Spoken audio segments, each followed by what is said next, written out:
Imagine you're a 12-year-old boy, swimming in the bright blue waters of the Bay of Naples in the year 34 AD.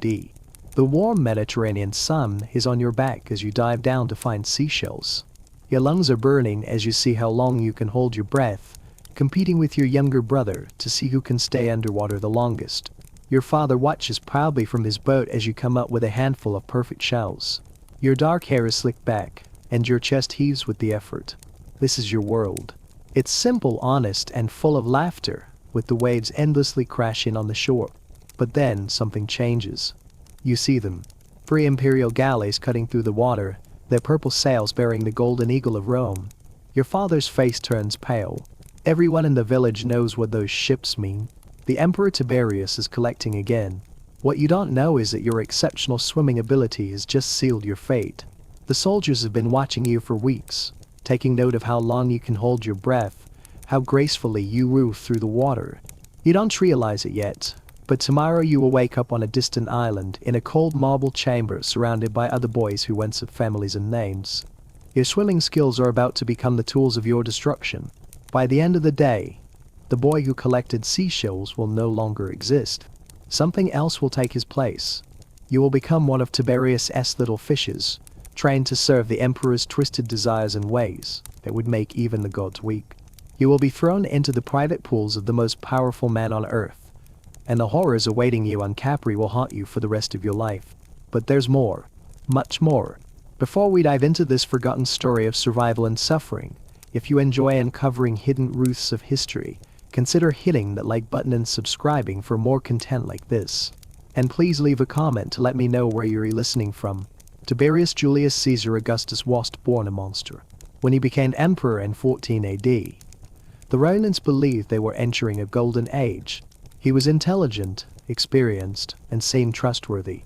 However, absolute power can reveal the darkest parts of even the most promising people.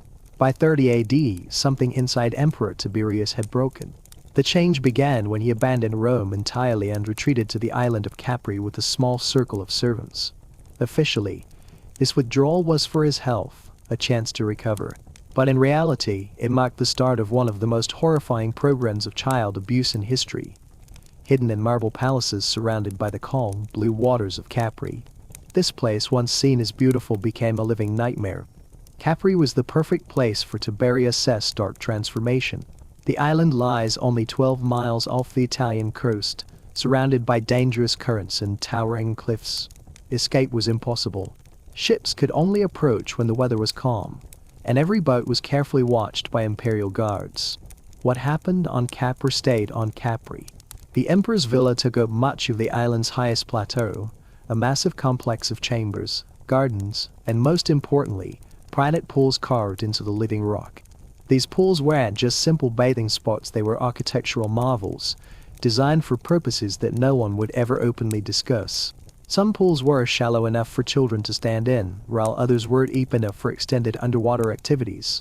Underground chambers connected them, creating a network of aquatic spaces where screams could not be heard.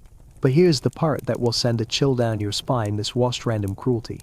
This was methodical, industrial-scale child abuse disguised as imperial privilege. Tiberius had discovered he took great pleasure in having young boys perform intimate acts on him while he bathed. He specifically sought boys who could hold their breath for extended periods underwater. What began as an occasional indulgence slowly turned into a dangerous obsession that consumed vast resources and countless young lives. The process of selection was systematic and terrifying. Imperial agents traveled the coastal regions under the guise of official business, but in reality, they were scouting for boys with exceptional swimming skills. They observed fishing villages, watched children who spent hours in the water, and took note of those who could hold their breath longer than others. The criteria were specific: boys between the ages of 8 and 14, physically attractive, and able to hold their breath for at least 2 minutes. If a boy met these requirements, his name was added to a special list, which was sent directly to Capri. The collection process followed a disturbing pattern across many coastal communities. Imperial ships arrived without warning. Their crews carried official documents that gave them the authority to take children for imperial service. Parents who resisted were arrested or executed, while those who complied were given small payments that barely made up for losing their children. Your own capture followed this pattern. Soldiers boarded your father's boat, speaking with authority about imperial service, promising advancement. But their eyes were cold, and you could feel the fear in your stomach. They examined you like property, checking your reflexes, inspecting your teeth, and timing how long you can hold your breath underwater. When you stayed submerged for nearly 3 minutes and retrieved a coin from the depths, their smiles turned genuine. That's when you knew this was what they were looking for. The journey to Capri took 2 long days aboard ships, designed for transporting children. You were crammed into the cargo holds with dozens of other boys, all sharing the same look of terrified confusion. Some cried constantly, while others sat in stunned silence. The older boys whispered about the marble pools where children were forced to perform tasks they couldn't understand. They talked about the boys who pleased the emperor and received better treatment, but they also mentioned others who displeased him and simply disappeared. When you first saw Capri, it should have been a beautiful sight. The island rose like an emerald jewel, its cliffs crowned with magnificent villas. But as the ship drew closer, the beauty faded into dread.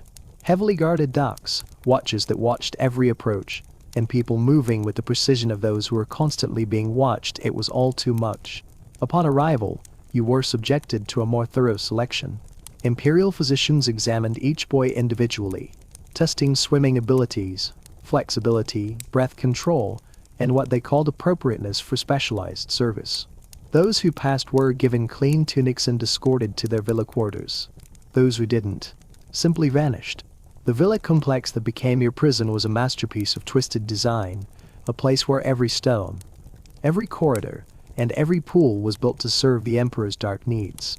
You were housed in dormitories near the main pool complex, in model chambers with narrow beds that might have been comfortable under different circumstances.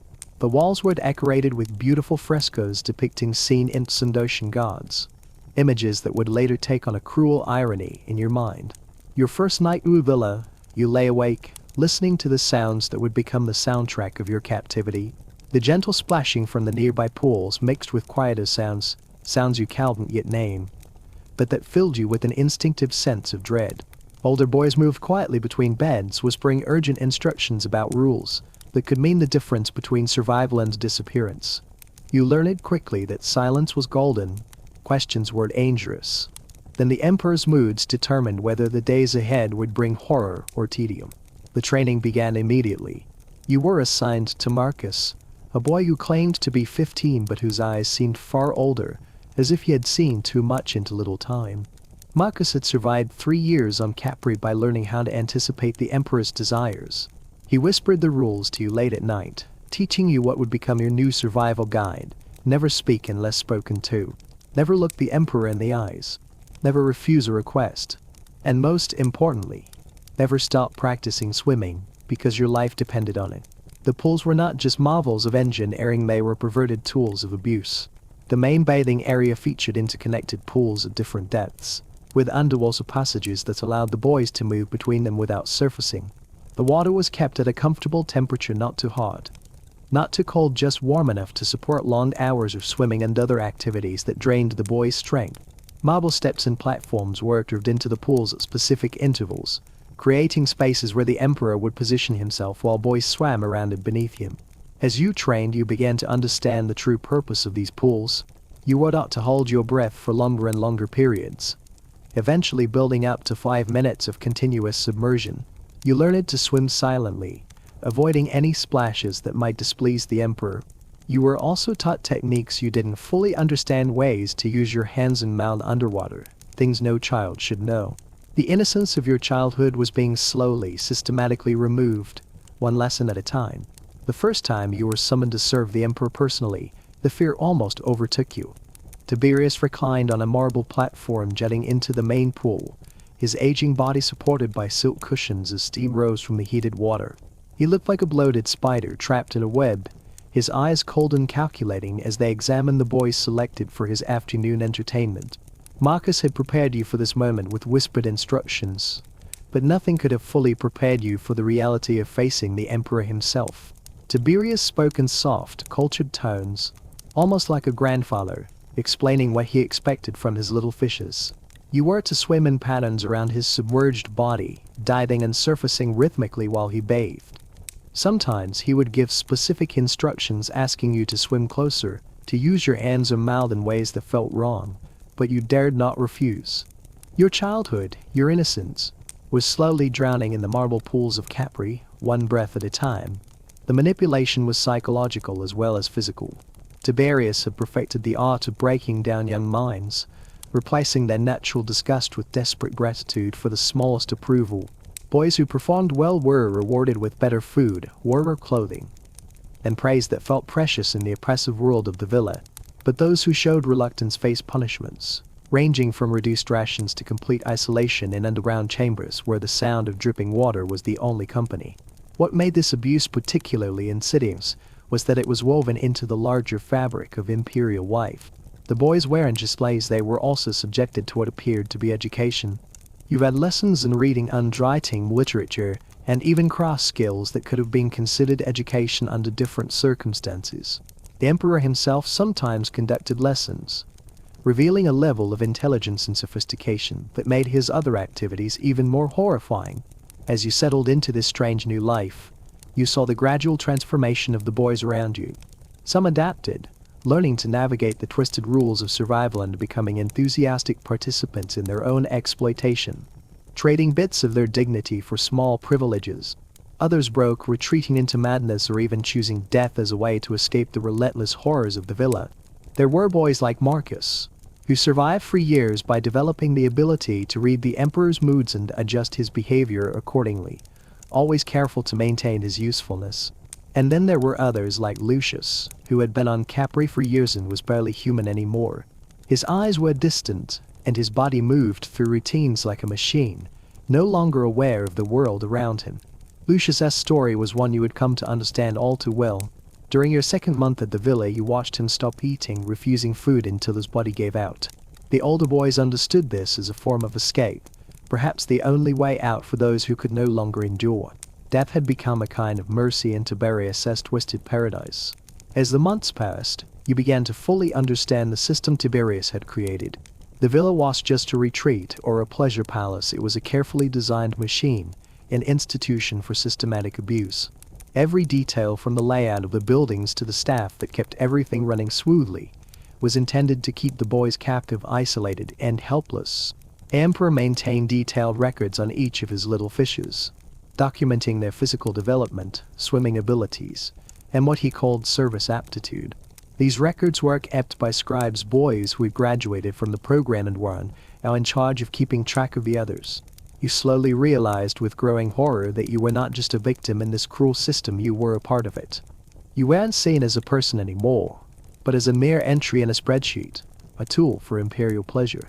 You were livestock, human inventory, nothing more than a breathing toy in the emperor's collection. The seasonal rhythms of life on Capri became a source of dread. In the summer, the island was busiest. The seas were calm, making travel easier, and the emperor's appetite for young boys seemed strongest. New boys arrived regularly, while older ones disappeared. Dormitory beds would quickly fill up, only to be emptied again when those who had outlived their usefulness were quietly disposed of. The winter months offered a slight respite with fewer arrivals, but longer, more intense sessions as the emperor spent more time indoors. You learned to dread both seasons for different reasons, knowing that the demands of the emperor would never stop. Your survival now depended on balancing compliance with self minus preservation, a tightrope walk that exhausted you both mentally and physically. You learned to read the emperor's moods by the smallest of signs, the tilt of his head, the way he moved in the water. This subtle knowledge was the key to survival. When Tiberius was in a good mood, often after hearing good news from Rome, the pool sessions might involve little more than swimming demonstrations, and life would be bearable for a while. But when trouble brewed, whether from political unrest or his own declining health, the demands would become more extreme, pushing the boys beyond their limits. The emperor's age brought new challenges. By the time he was in his 72nd, Tiberius's physical limitations meant that some of the activities he had once enjoyed were no longer possible. This should have been a relief, but instead, it only led to longer and more grueling sessions. The emperor now demanded more from the boys to compensate for his weakening body. Boys were expected to work harder, swim longer, and perform increasingly degrading acts to satisfy the emperor's unyielding appetites. Many boys broke under the strain, their physical and mental states deteriorating faster than ever before. What made the situation even more disturbing was how normal it had all become within the isolated world of the villa. The staff members, who were often former victims themselves, discussed imperial recreational needs with professional detachment.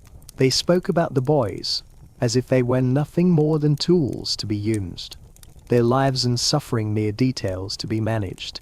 The boys too had begun to form their own hierarchies, with veterans like Marcus navigating the system with calculating efficiency, trading bits of their souls for survival advantages.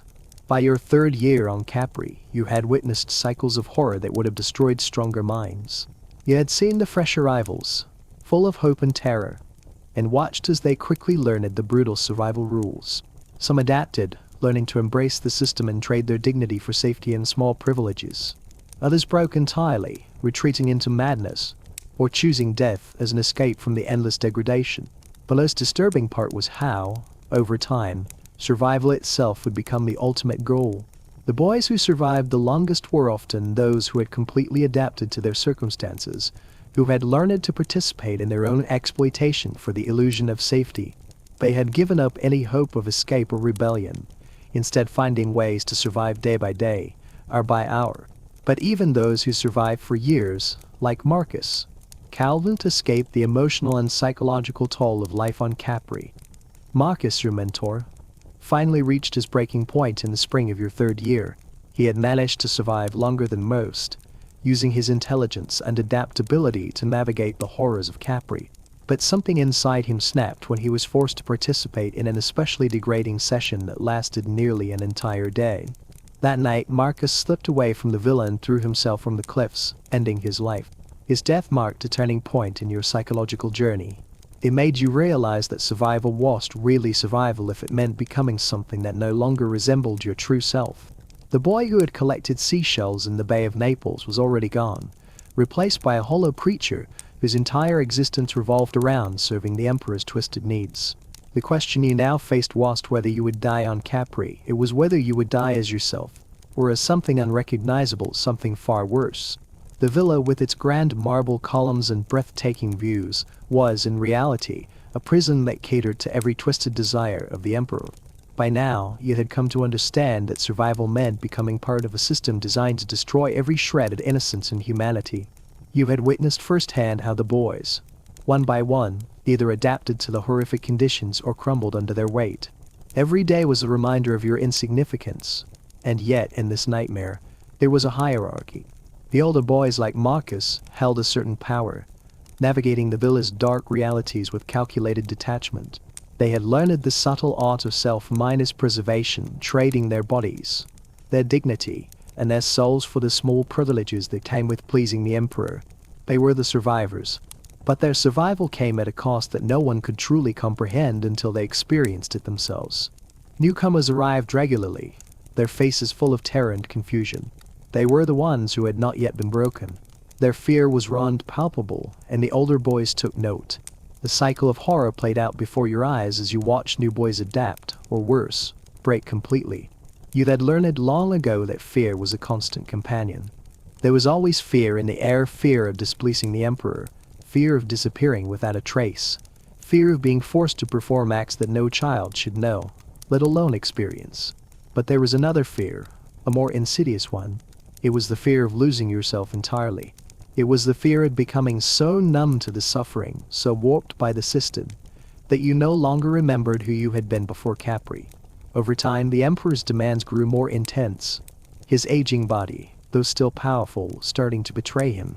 The Emperor, once a towering figure of strength and authority, now required more effort from the boys to satisfy his ever-growing desires. What had once been simple acts of swimming around him, diving and surfacing in rhythmic patterns, had evolved into much darker, more degrading tasks. Boys who had learned to hold their breath for minutes at a time now found themselves being forced to swim under the Emperor, their mouths and hands used in ways that violated every instinct their bodies had. Tiberius had become more desperate in his desires, seeking ways to push the boys beyond their limits. Those who were the most obedient, the ones who knew exactly how to please the Emperor, were rewarded with small comforts, extra food, a warmer blanket, praise that seemed precious in such a cold world. But the rewards were fleeting, and the punishments for disobedience were swift and brutal. Boys who couldn't meet the emperor's demands were subjected to cruel forms of punishment. Reduced rations, extended hours in the pools, and worst of all, isolation in the dark damp chambers beneath the villa. These underground chambers were designed to break the spirit, with dripping water that echoed through the silence, creating a constant sense of dread. For some, it was here that the mind truly began to fracture. You learned that in Capri, survival meant conforming, adapting, and sacrificing everything you had once been. But you also saw the inevitable decline. Over time, the boys who had been there the longest, the ones who had survived for years, began to deteriorate mentally and physically. Some began to retreat into their own minds, losing touch with reality as they shut themselves off from the horrors around them. Others, like Lucius, simply gave up. Death, for some, was the only escape. It became clear that survival itself was an illusion. The true cost of survival was losing yourself, piece by piece, until there was nothing left but a shell of a person. You had witnessed this transformation countless times. Boys who had arrived full of hope, only to become hollowed out by the villa's cruel rhythm. They had learned to play the game, but at what cost? One day, the emperor himself seemed to sense this. His once minus strong body, now frail and riddled with ailments, was no longer able to keep up with the demands he had placed on it for so many years. The pools, once a symbol of his power and control, became a source of frustration.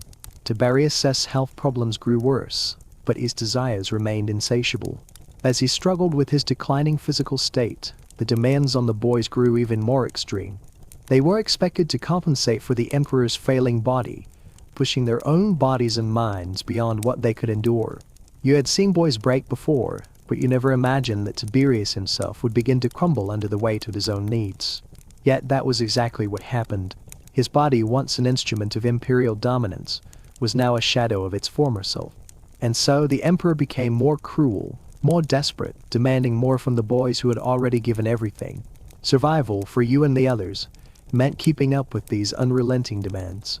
You learned to read the smallest shifts in Tiberius's mood, his fleeting moments of contentment when things were going well, and the terrifying eruptions of rage when his health faltered or when his desires were not met. You lived in constant fear of the next command, the next session in the pool, the next demand for obedience. But even as you swam, even as you obeyed, a part of you still longed to break free, to remember who you once were, to escape the twisted fate that had been thrust upon you. As Tiberius's physical decline deepened, the villa's atmosphere grew more tense, more oppressive. The emperor's once minus immense power seemed to shrink as his body failed him, but his desires remained as insatiable as ever. Now, more than ever, the boys on Capri were forced to compensate for his aging body. Each session in the pools became longer, more grueling, as the emperor's appetites grew more twisted and demanding. It felt as though the whole island was holding its breath, waiting for the next command that would push the boys even further. The older boys, those who had endured the villa's horrors for years, were now the ones to navigate the increasingly dangerous waters. They had learned to anticipate the emperor's moods and his needs, using their knowledge of his physical and psychological state to gain small advantages. But for every boy who successfully adapted, there were others who couldn't keep up with the escalating demands. You, like the others, learned to survive by memorizing the emperor's patterns, by reading his smallest gestures, and by maintaining your swimming skills to the highest level. But each passing day, you felt yourself slipping away. The boy who had once played in the Bay of Naples was no longer recognizable. The innocence that had defined you was slowly but surely being replaced by something darker, something that reflected the broken world around you.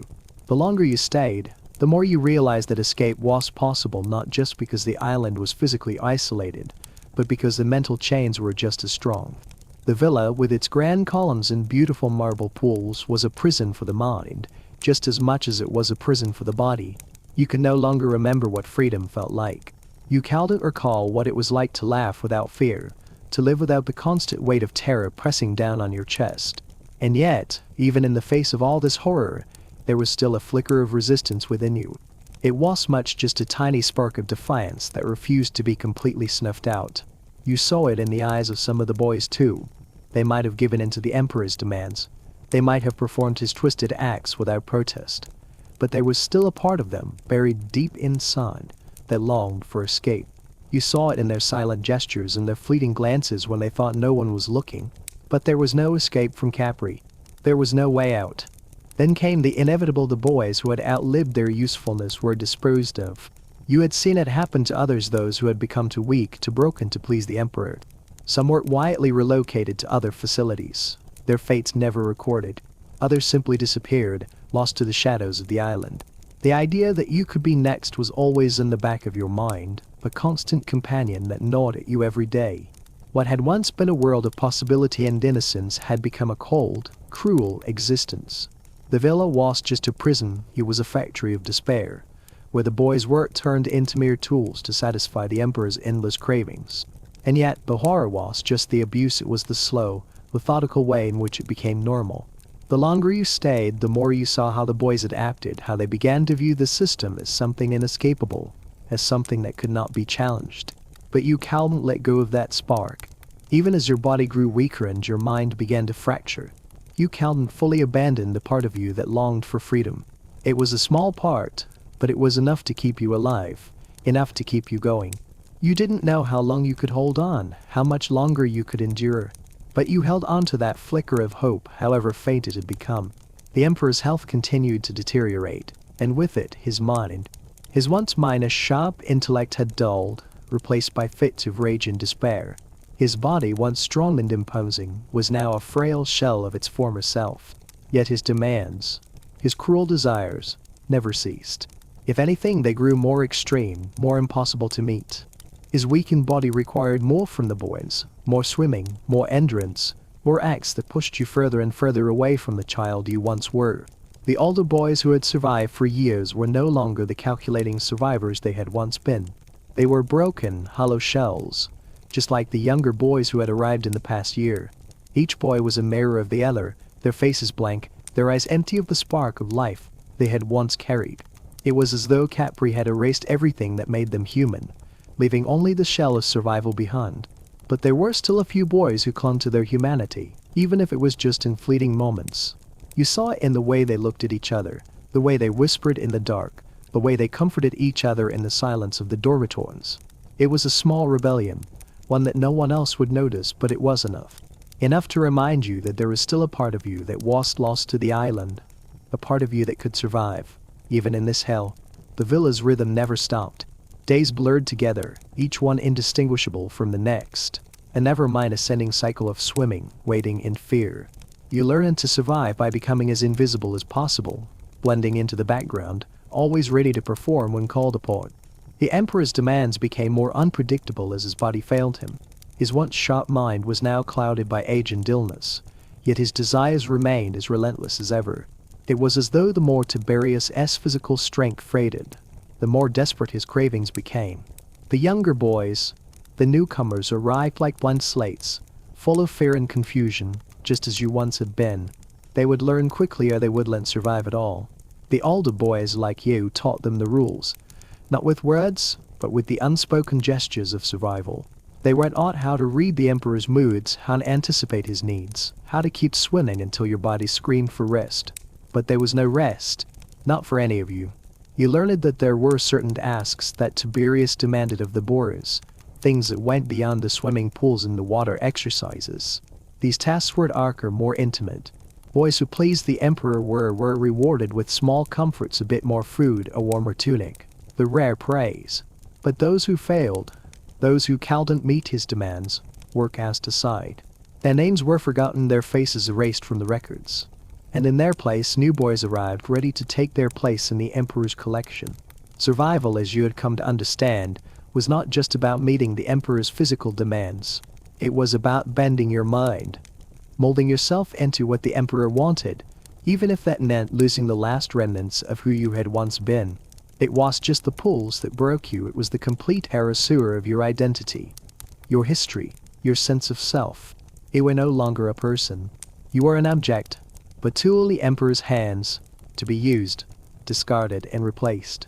The villa was more than a prison, it was a machine designed to strip you of everything that made you human.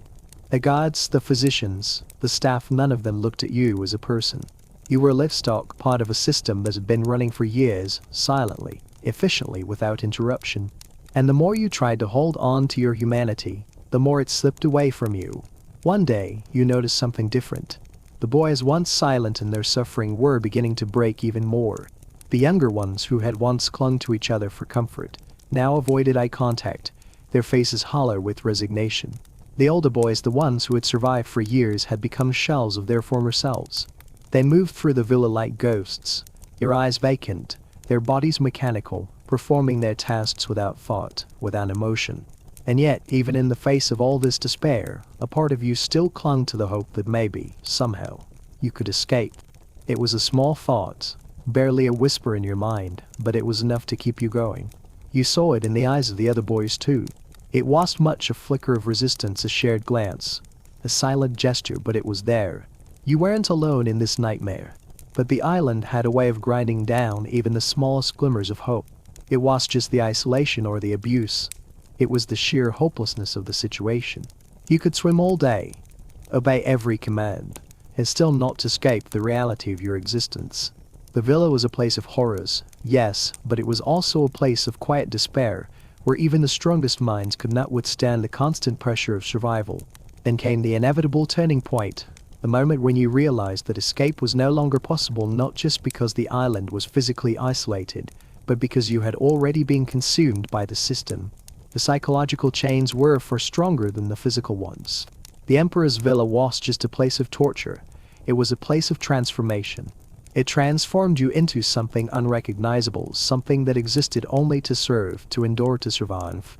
As the years passed, you came to understand the full extent of the Emperor's control. The villa in its perfection had been designed to break boys like you. It wasn't enough to simply abuse you, it was about removing any trace of your humanity. And as each day passed, you became more like the others, hollow, empty, a shadow of the child you had once been. But even in the deepest parts of the villa, there was still a small part of you that resisted. It wasn't much. It wasn't enough to break free. But it was there. And that, in a place like Capri, was all you could hold on to. The seasons passed in the villa with a rhythm so predictable, you became part of the oppressive silence. The summer months brought more boys, more opportunities for the Emperor to indulge his insatiable desires, and more pressure on those who had been there longer to comply. The cold, harsh winters brought a temporary quiet, but the isolation became even more unbearable. It was in these winter months that the true weight of the villa's torment became clear. The cold air seeped into your bones, and the silence grew louder, more suffocating. Yet, despite the suffering, despite the constant abuse, a part of you began to understand that survival was no longer about escaping. It was about endurance. The longer you stayed, the more your mind adjusted to the villa's twisted rhythm. You learned to mask your emotions, to suppress any desire for freedom. You learned to exist in a world where freedom was a distant memory, something that once belonged to a past life, but no longer seemed possible. You could no longer remember what it felt like to breathe freely, to speak without fear, to walk without looking over your shoulder. The constant surveillance, the unrelenting demands, had carved away at your mind until you became numb to it all. There was no point in fighting anymore. The battles had already been lost. And yet, the fleeting moments of humanity still existed. Sometimes late at night, when the villa fell silent and the boys in the dormitory lay still, you would glance at their faces, trying to hold on to the memory of what had been. There was no longer laughter, no longer warmth in those faces. But there was still a spark, faint and distant, buried deep within each of you. A memory of who you once were. It was fragile, but it was there. As the years stretched on, you began to see the inevitable transformations in the boys around you. Those who had been there the longest, those who had survived the longest, were not the same boys who had arrived. They had been hollowed out, their souls eroded by the constant abuse and isolation. Some, like Marcus, had tried to hold on for as long as they could. They had learned to play the Emperor's game, to endure, to survive. But even Marcus had broken in the end, unable to withstand the weight of what he had become. Others had simply given up. The boys who had arrived full of fear and terror had gradually become like the villa itself, cold, calculating, and unfeeling. They had learned that to survive, they had to become invisible, to blend into the background, to perform without thought or emotion. They had become shadows, moving through the corridors of the villa without a trace of the children they had once been. And then there were those like you still holding onto that flicker of resistance, that small part of you that refused to completely surrender. It wasn't much, and it didn't make a difference in the grand scheme of things, but it was enough to keep you going, to remind you that you weren't completely lost, that a small part of you still remembered who you were before Capri, before Tiberius had taken everything from you. But with each passing day, it became harder to hold on to that resistance. The villa's grip was tightening, and the idea of escape or freedom seemed more and more like a distant dream, one that belonged to a past you could no longer recall clearly. The Emperor's villa had become a world of its own, a microcosm of suffering and degradation, where every boy was trapped in an unbreakable cycle. As the years went by, you realized that even if you managed to survive the physical toll of the villa, the emotional damage would never heal. The things you had seen, the things you had done, had left scars that could never be erased. The villa had taken everything from you: your innocence, your childhood, your sense of self. And no matter what you did, no matter how long you stayed, you would never be the same again. And then, one day, you realized that survival wasn't just about enduring the physical demands of the Emperor. It was about holding on to that last fragment of yourself, the last bit of humanity that remained. The villa had stripped away so much, but it had never been able to take that. Not yet, anyway. The hardest part of it all was understanding that survival, in this place, meant something entirely different from what you had once imagined. It wasn't about winning, it wasn't about escaping. It wasn't about getting out of the hell you were wrapped in. It was about staying alive, about making it through each day without completely losing yourself. You didn't know how much longer you could endure this life. But you held on, if only because there was nothing else left to do. The years dragged on, each day slipping into the next, each boy becoming more like the others, indistinguishable in their suffering. The once minus vibrant memories of life before Capri, before the villa, faded into the distance, swallowed by the oppressive reality of your existence. You had become a part of the villa, just as the others had. It wasn't a place of living anymore, it was a place of surviving. You had long since abandoned any hope of escape. But survival was something different. It wasn't about freedom anymore. It wasn't about returning to the life you once knew. It was about continuing, about making it through another day, another round of swimming, another humiliating task. The hope for freedom had been replaced by something more primal: the need to stay alive, to not break, to not let the villa swallow you whole. But as you watched the other boys around you, you saw the cracks. They were subtle at first. The smallest gestures of rebellion, quiet moments when they looked at each other with understanding, when they shared a brief, unspoken acknowledgement that, despite everything, they hadn't lost everything.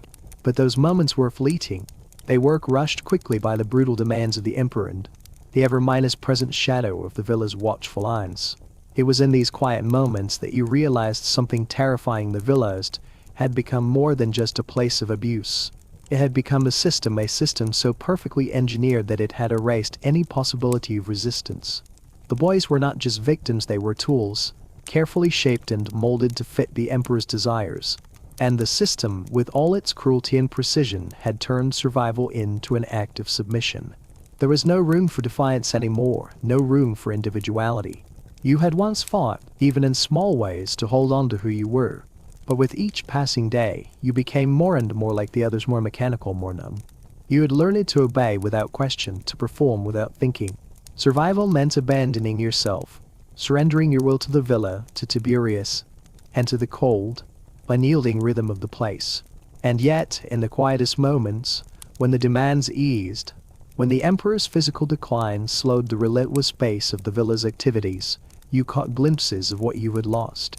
There were still faint memories of the boy who had played by the bay at Naples, who had swum for fun, who had dreamed of a future untouched by the horrors of Capri.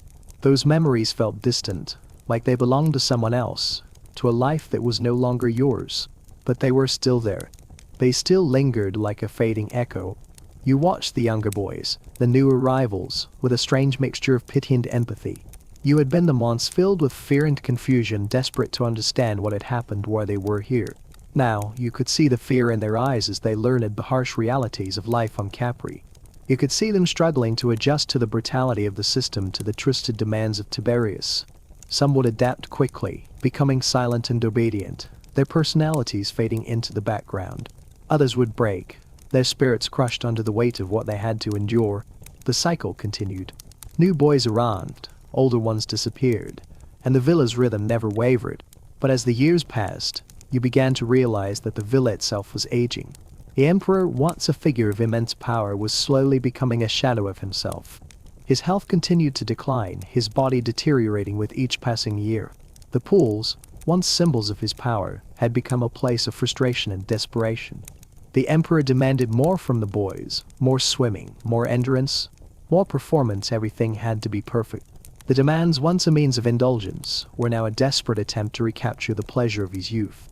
You had seen the emperor's once mindless, imposing presence become more fragile, more vulnerable. His physical limitations grew worse, his temper more volatile, but his needs remained unchanged. The boys were still expected to serve him, still expected to perform, no matter how difficult or degrading the tasks had become. The emperor, in his desperation, began to push the boys even harder, demanding impossible feats of endurance, the constant testing of their limits. But despite all of this, despite the ever-minus growing weight of the demands, a part of you still held onto that small piece of resistance. It was barely a thought, a flicker of defiance, but it was there. It had been with you for years, growing weaker as you became more like the others. But it had never fully disappeared. In the depths of your soul, buried beneath the layers of suffering and submission, you still remembered what it felt like to resist. You still remembered what it was like to have a choice, to have a future. But that choice was slipping away. The years of living in this nightmare had broken you, just as it had broken everyone else. The boy who had once collected seashells in the Bay of Naples was long gone, replaced by someone who existed only to survive. And yet, you couldn't help but wonder how much longer could you hold on to that flicker of hope? How much longer could you endure the slow, insidious transformation that was taking place in every boy, including you? As the years stretched into what felt like an endless abyss, the very fabric of who you were continued to unravel. The villa, once an imposing fortress of marble and grandeur, had become a living tomb for every boy within its walls.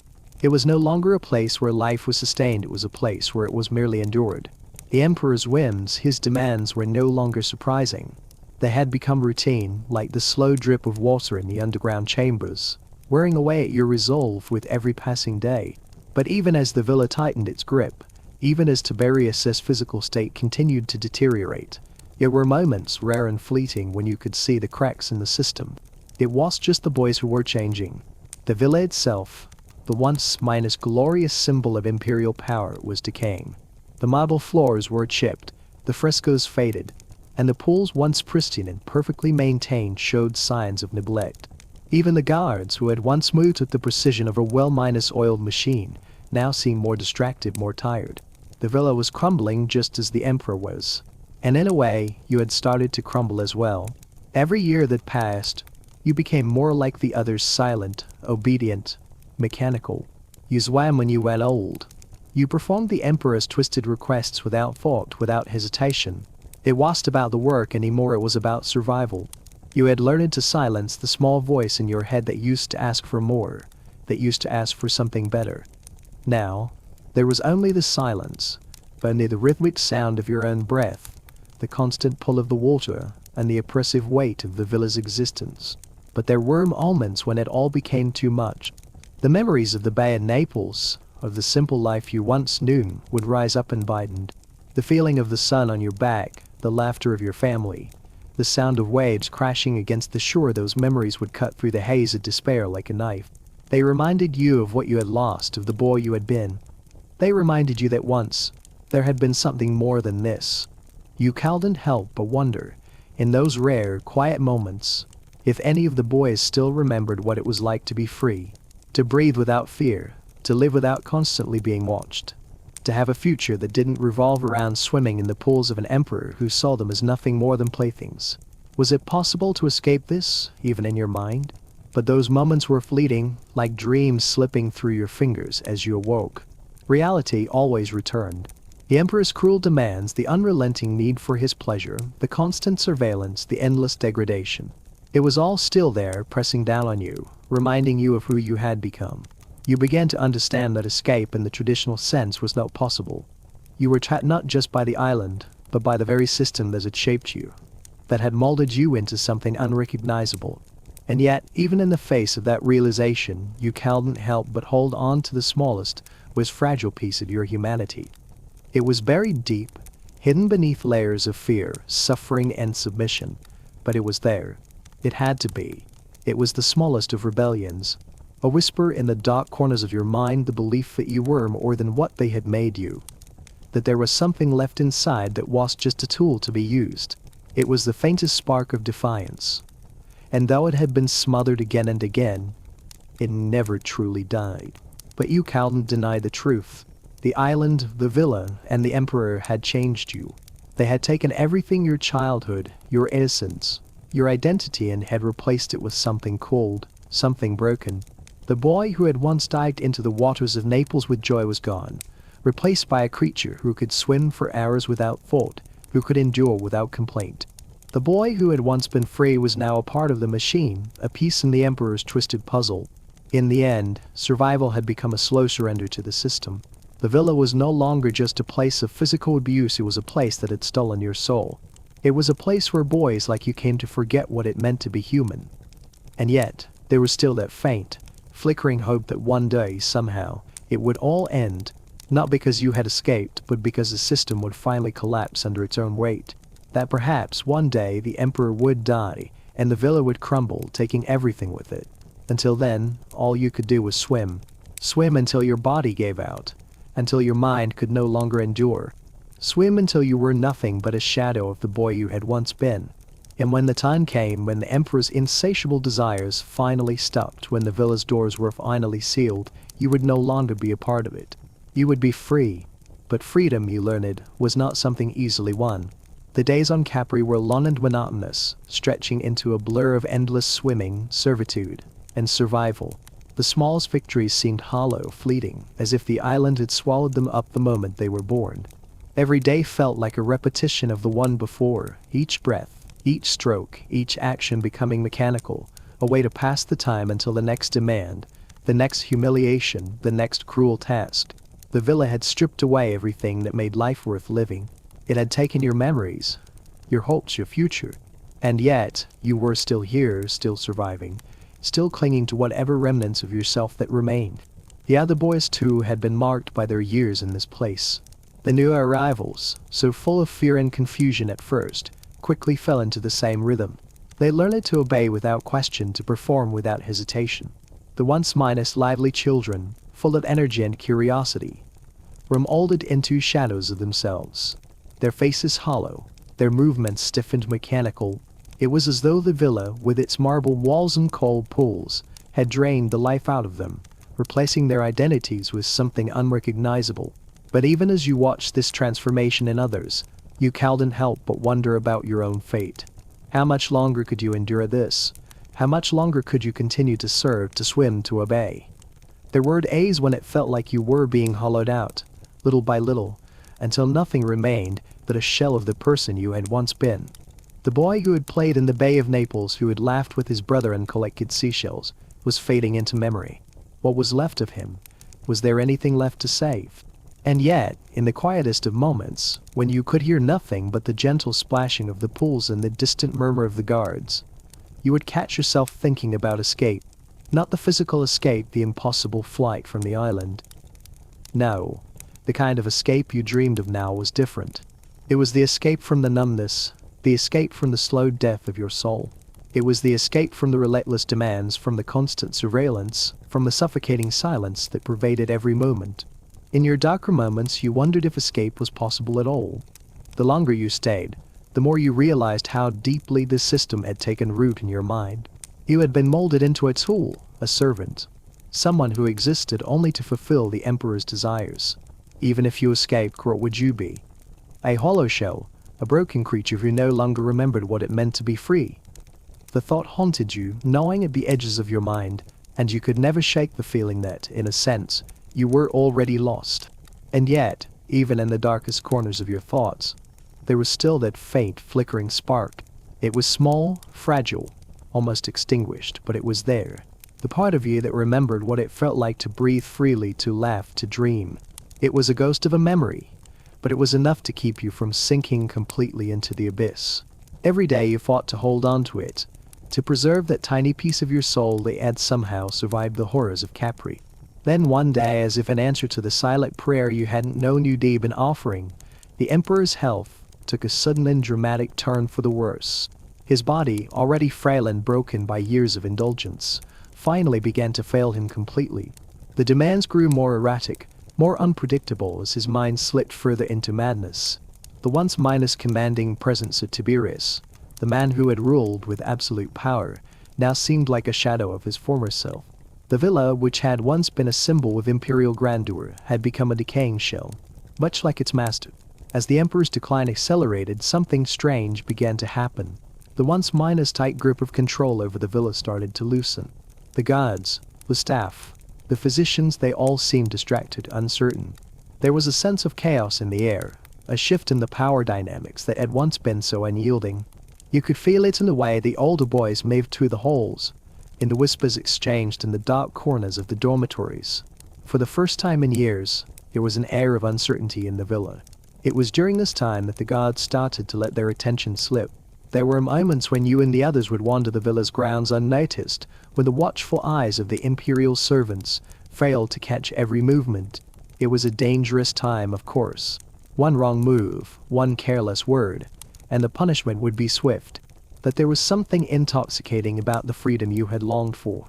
The very idea that you might escape the emperor's grasp, even for a moment, seemed almost too good to be true.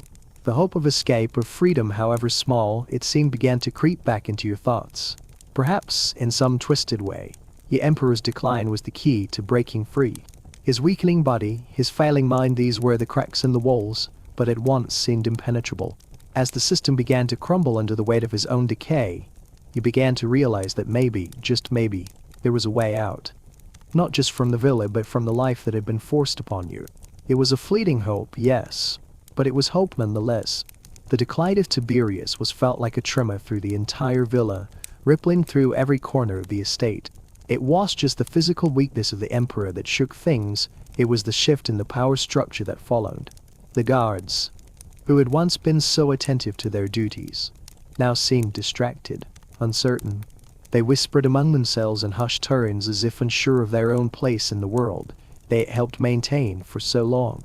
It was a strange, unsettling thing to witness. The older boys, the ones who had survived longer than you, noticed the changes too. They moved with more freedom, with more confidence. For the first time, there was a sense that something could shift. That the world they had known, the rules that governed the villa, might no longer hold the same power over them. The guards who had been ever watchful now turned their attention elsewhere, their gazes wandering in ways they hadn't before. It was a dangerous time. One slip up, one wrong move, and the consequences would be brutal. Yet, despite the risk, there was something intoxicating about it. It was just the possibility of escape that made the air feel different. It was the idea that the island, that the emperor, could be defeated, that there might be a chance to finally free yourself from this twisted life. You began to see the other boys differently. They too had felt the tremors of change. The new arrivals, still fresh with fear and confusion, clung to one another, but even they sensed the shifting balance of power. The older boys like you moved more freely, exchanged whispered words, and found moments of respite where the constant surveillance seemed to ease for just a moment. You began to wonder if these cracks, these small moments of freedom, were more than just an illusion. And then one day, the gods were absent. It wasn't for long, just a few hours, but in that time something shifted inside you. The world, which had felt so suffocating, suddenly felt larger. The villa was still the same, its cold marble, its deep pools, its looming holes. But in that moment of uncertainty, the air felt different. You could breathe just a little easier. You didn't act immediately. You had learned long ago that rash decisions could be fatal. You watched, you waited. You saw the other boys, the veterans, the ones who had survived the longest. They too seemed to sense at the small, fragile moment where the balance of power could tip, where there was a chance to reclaim something of themselves. The fragile hope that had been buried for so long began to stir again. It wasn't just about freedom from the villa anymore. It was about freedom from what the villa had turned you into. You had become something unrecognizable. You had become a tool, a puppet to the emperor's every whim. But now there was a flicker of something else, a chance to remember who you once were. You knew better than to expect a miracle. The system that had shaped you, that had shaped all of you, was still in place.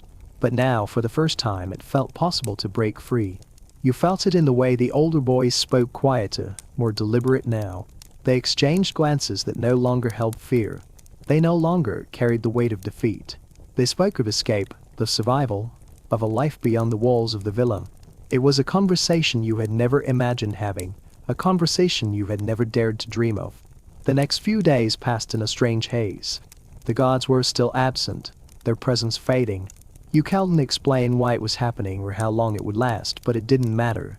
For once, you allowed yourself to hope. It was something you had done in years, not since you had first arrived on the island. But now, in the shadow of the Emperor's decline, in the shifting balance of power, hope was all you had left. But even hope, you knew, could be dangerous. The villa, like the Emperor, had its own way of crushing anything that threatened its existence. The fragile moments of freedom that you had felt could vanish in an instant. The gods could return at any time. The Emperor could demand your obedience again with a single word.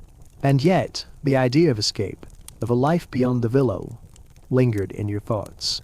You found yourself awake at night, listening to the silence of the villa, imagining what it would be like to leave, to step out into the world and reclaim the life that had been stolen from you. It was dangerous to dream of escape, you knew that. The villa had taught you that. But now, as the Emperor's body failed him and the structure that had kept you imprisoned began to crumble, you could not help but dream. Days passed in a strange limbo, a fragile balance of tension and possibility. The absence of the gods created a space where, for the first time, the boys could breathe. The unspoken rules that had governed their every movement, the endless cycle of obedience and submission, began to feel like a distant memory. In its place, something else emerged, a flicker of freedom, however small it might be. You saw it in the way the other boys moved, the way they whispered when they thought no one was listening. There was a cautious energy, a feeling that something was shifting, that the villa's grip might finally be loosening. But it was just the guard's absence that made things different. The Emperor's failing health had created a void in the villa. His once imposing presence was now a shadow. And with it, the authority that had ruled the island for so long seemed to waver. No longer did the Emperor's demands come in regular, predictable waves. He was too weak, too frail to command the same level of control he once had. The pools, which had once been places of power and dominance, now seemed like hollow symbols of a past that was quickly slipping away. It was during this time of uncertainty that you began to notice something else. The cracks in the system weren't just physical, they were psychological. The older boys, those who had survived the longest, no longer wore the same masks of indifference. They had started to talk again. Their voices no longer hushed whispers. They spoke of the world beyond the villa, of places they remembered, of lives they once had. It was as if, in the absence of the Emperor's unrelenting demands, they had begun to reclaim pieces of their humanity, bits of themselves that had been buried under years of servitude and fear. You listened to them, and a part of you felt something you hadn't in years: hope. It was faint, like a distant echo, but it was there. You had spent so long locked in survival mode, so long focused on just getting through each day, that you had forgotten what it felt like to dream.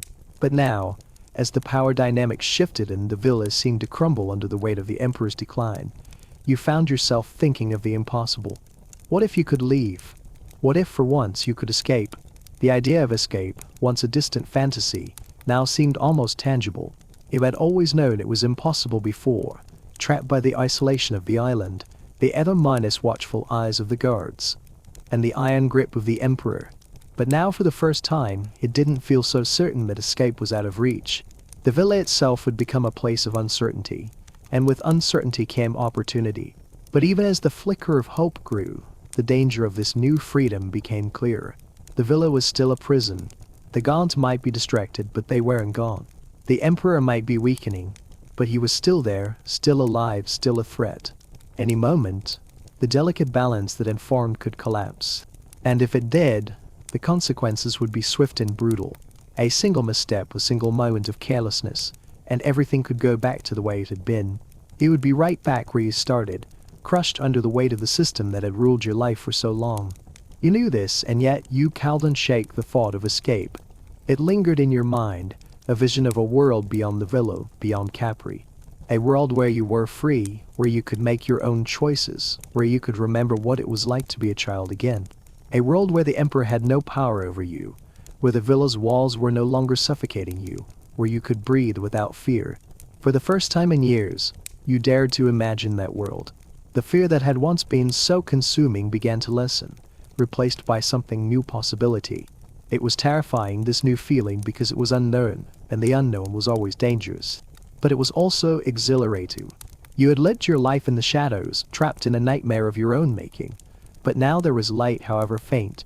There was a way out, a path that might lead to freedom. You didn't know how it would happen, or when. But you knew one thing: you weren't going to wait for the Emperor's winds to decide your fate. You wouldn't let the villa, or the horrors it had forced upon you, define you any longer. It wasn't enough to survive anymore. You needed more than that. You needed to remember what it felt like to be free. And so, you began to plan. You watched the gods, observed the routines, looked for the moments when the villa's watchful eyes were turned elsewhere. You watched the older boys, those who had survived the longest, and you saw how they moved differently now. They had stopped being afraid. They had started to believe that escape, however difficult, was possible. For the first time, you allowed yourself to believe it too. The days blurred together, but now they felt different. Each one carried with it a weight that hadn't been there before, an undercurrent of change. The sense that the world within the villa was on the brink of something. You weren't the only one who felt it. The boys, once numb and silent, had started to stir. Whispers passed between the older boys. And even the younger ones who had only recently arrived seemed to sense that something had shifted. The villa, which had once been a place of suffocating routine, had begun to feel fragile, like a house of cards ready to collapse. You didn't know if it was the Emperor's decline, the crumbling of the walls that had held you captive, or the guards' growing disinterest, but something had changed. You could feel it in the air, a strange mix of uncertainty and possibility. The tension in the villa wasn't just from fear anymore, it was from something else. It was the quiet hum of rebellion, of hope stirring beneath the surface.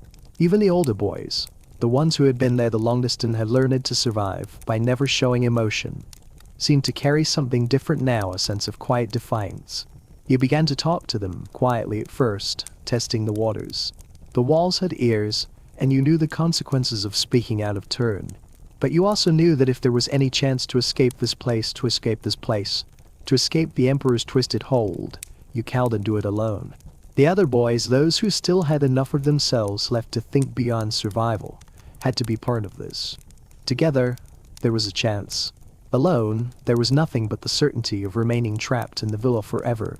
You weren't sure when it happened, when the shift took place, but you found yourself meeting their eyes differently now. They no longer seemed like strangers bound by fear. There was solidarity in their gaze, an unspoken agreement that they were all in this together. The idea of escaping the villa, of walking out of the shadows, became more than just a distant fantasy. It was a plan. It was something that could be achieved, not just dreamed about. But planning was dangerous. One slip minus up, one wrong word, and everything could come crashing down. You knew this. You had seen it happen too many times. Boys who had once thought they could rebel, who had dared to dream of freedom, had been silenced before. It was a rule of the villa: hope had no place here, and it was punishable by death. Still, the idea of escape filled your thoughts. You began to pay even closer attention to the routines, the guards' patrols, the patterns of the servants, the way the pools were maintained, the times when the Emperor's demands slackened. Every detail mattered now. Every moment when the villa's vigilance faltered felt like an opportunity, no matter how small. There weren't moments when it felt impossible, when the walls of the villa seemed insurmountable, when the fear of being caught gripped your heart so tightly that it made you hesitate. But then, in the silence of the night, you would think back to the boy you had once been, the boy who had swum in the Bay of Naples, who had laughed and felt the warmth of the sun on his face. That boy wasn't dead. He was still there, buried deep inside you, and he had a right to be free. You began to see it all as part of a larger plan. You weren't just going to escape the physical confines of the villa, you were going to break free from the mental shackles too.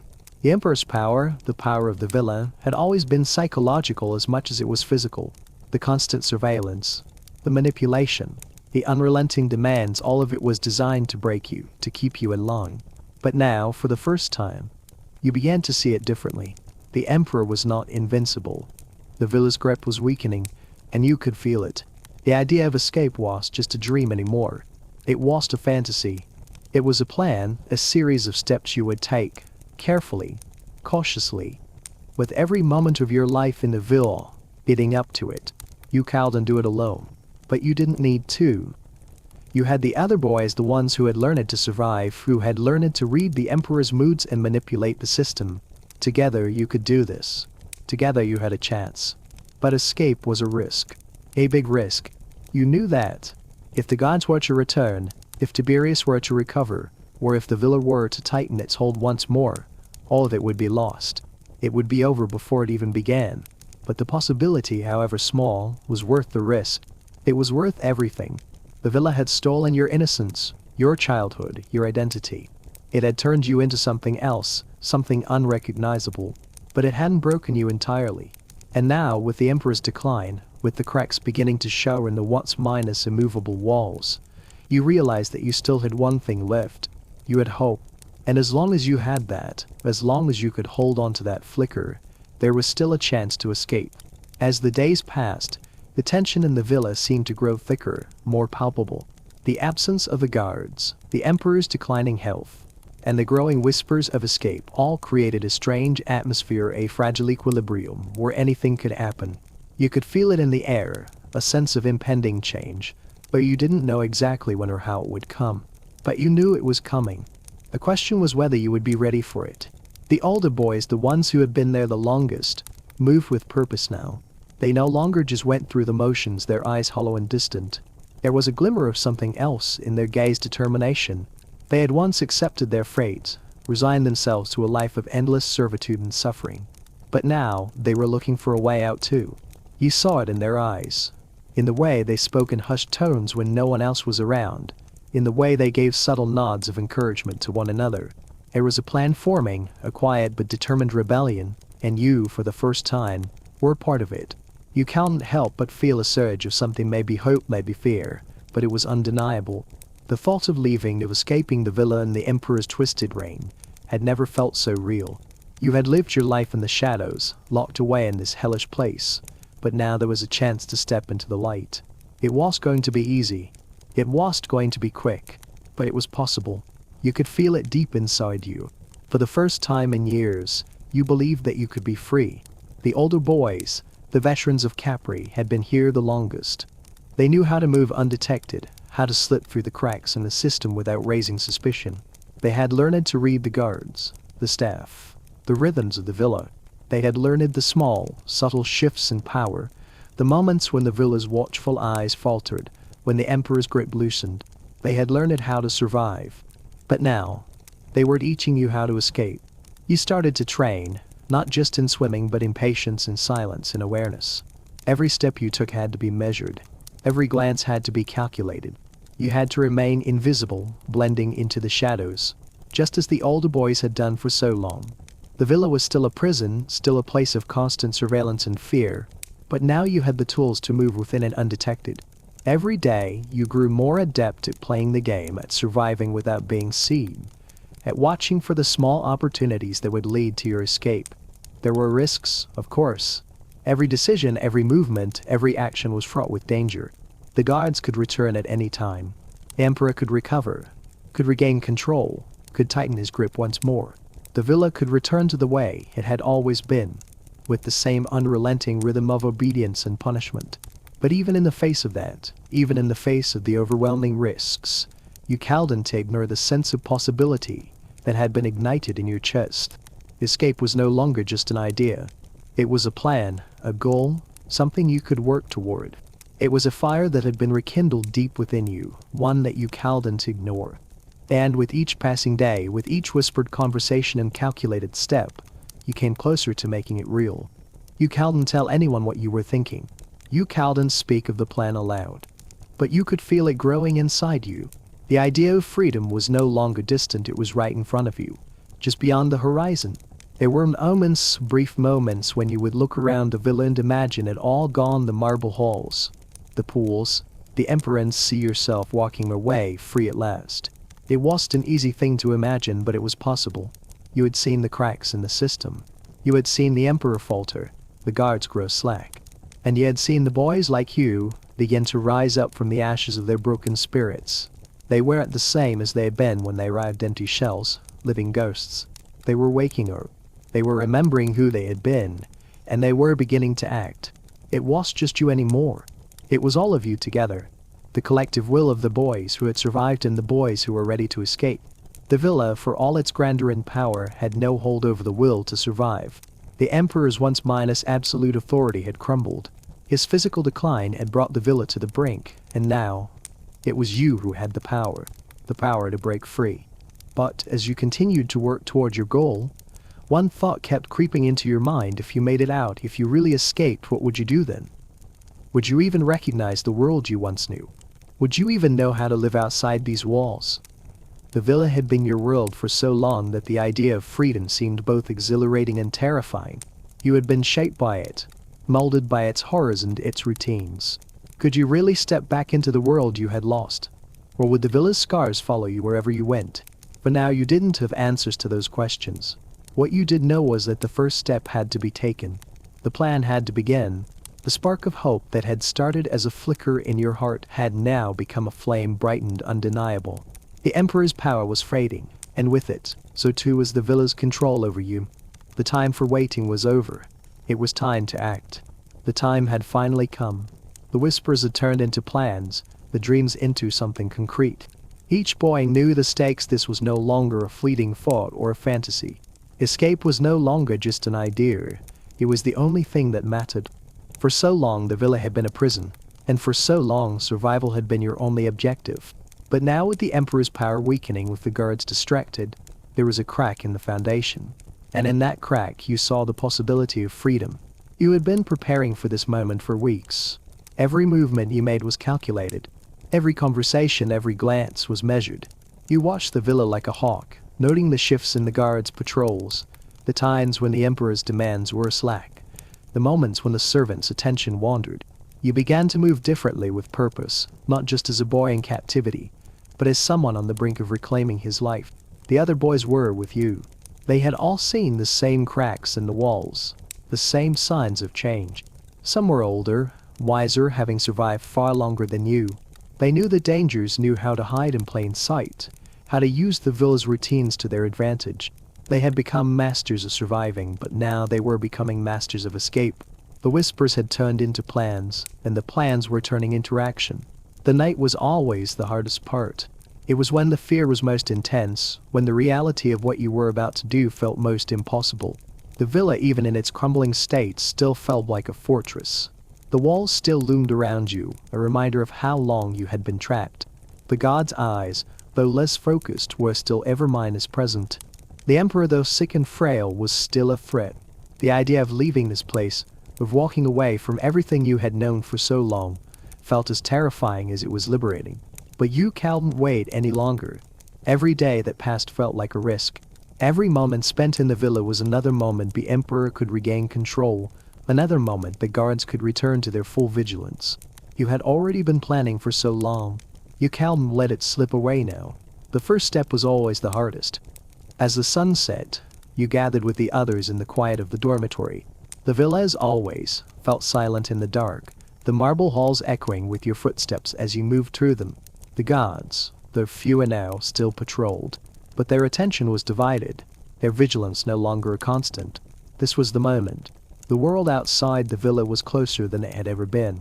You could almost taste it. You moved quickly, silently. The older boys led the way, guiding you through the labyrinthine halls and hidden passages you had only learned about in whispers. They had been here the longest. They knew how to move undetected. You followed them closely, heart racing, every step taken with the weight of the world on your shoulders. Every sound in the silence felt like a warning, a reminder that one wrong move could end everything. It wasn't just about escaping the physical walls. It was about escaping everything that had been done to you, everything that had been taken. The villa, the emperor, the cruelty, it had all become a part of you. Every boy in that villa had been broken in some way, had been made into something different by the horrors they had endured. But tonight, in the dark, you were reclaiming yourself. You were breaking free from all of it. It reached the hidden passage that led outside the villa, the one the older boys had spoken of in hushed tones. It was narrow, winding, and barely used. But it was also the safest route, the one that would take you out of the villa and into the wilds beyond. The air outside would be different, fresher, free from the suffocating presence of the emperor. You could almost taste it. But as you stepped into the dark passage, a sudden realization hit you. This was just escape. This was the beginning of something else. The world outside, the one you had once dreamed of, was waiting for you. It would be a world of uncertainty, of challenges, of freedom, but it would also be a world where you could finally breathe again. The idea of what lay beyond the villa was as terrifying as it was exhilarating. And then, as the first boy in line moved forward, you heard the sound, a sharp, unmistakable noise. The sound of a guard's boots on the stone floor, echoing down the corridor. The guards were still out there, still patrolling, still watching. You froze, every muscle in your body tense, every instinct screaming for you to stay still. The boys ahead of you froze as well, their faces turning pale in the dim light. The guard's footsteps grew louder, closer. You held your breath, hoping, praying that the guard would move on, that they wouldn't see you, that everything wouldn't collapse in that instant. The steps stopped. For what felt like an eternity, there was nothing but the sound of your own breath, shallow and quick. The guard was just around the corner, too close to make a sound without drawing attention. And yet somehow, against all odds, the footsteps resumed. The guard moved on. It was as if the island itself had held its breath with you. You didn't know what had happened. Maybe the god had simply missed you. Maybe the chaos of the villa's crumbling system had given you just enough space. All you knew was that the moment had passed. The door to freedom was still open. You could still move forward. But you couldn't waste any more time. Escape had begun. The passage was narrow, twisting and winding through the heart of the villa, a maze of cold stone and darkness. You could feel the weight of the walls around you, the years of silence, the centuries of control that had kept you trapped in this place. Every step felt like it could be your last, every movement a potential mistake. But the thought of freedom, the air outside, the world beyond pushed you forward. It was the only thing that mattered now. The others moved with you, their faces grim, their bodies tense. They too knew what was at stake. You couldn't look back now. You couldn't let fears stop you. The guard, just a moment ago, had nearly discovered you. But the chance, the opportunity was still there. You had to take it. The sound of the footsteps fading into the distance was a signal, a reminder that the villa was crumbling. But the walls could be breached, that the once minus impossible escape was now within reach.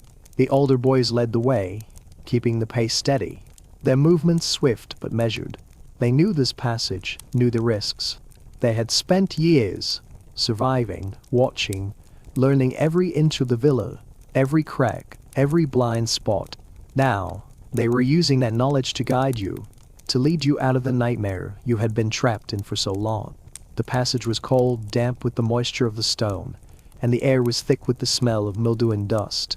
But even through the discomfort, there was a sense of something new, something different. The air, heavy with the scent of captivity, was replaced by the promise of something else. The idea of stepping out into the night, into the unknown, seemed both terrifying and exhilarating. You didn't know what awaited you on the other side, but it didn't matter. You had to get there. With every turn, you grew closer to the exit, the heavy stone walls giving way to the first hint of the open air. You could taste it now, the night, the cool breeze, the scent of the sea that had once been a symbol of your confinement, but now felt like a promise of something else. The closer you got, the more you realized that there was no turning back. Every decision you had made, every action you had taken in the last few days, had brought you to this point. Escape was no longer a fantasy. It was reality, just within reach, and there was no going back. The villa had been your prison for so long, but it no longer had control over you. You could feel the chains loosening, piece by piece, until they were nothing more than echoes in the dark. You moved faster now, as the sound of the night outside grew louder. The guards were further behind, and the villa was slowly becoming a thing of the past, fading into the distance.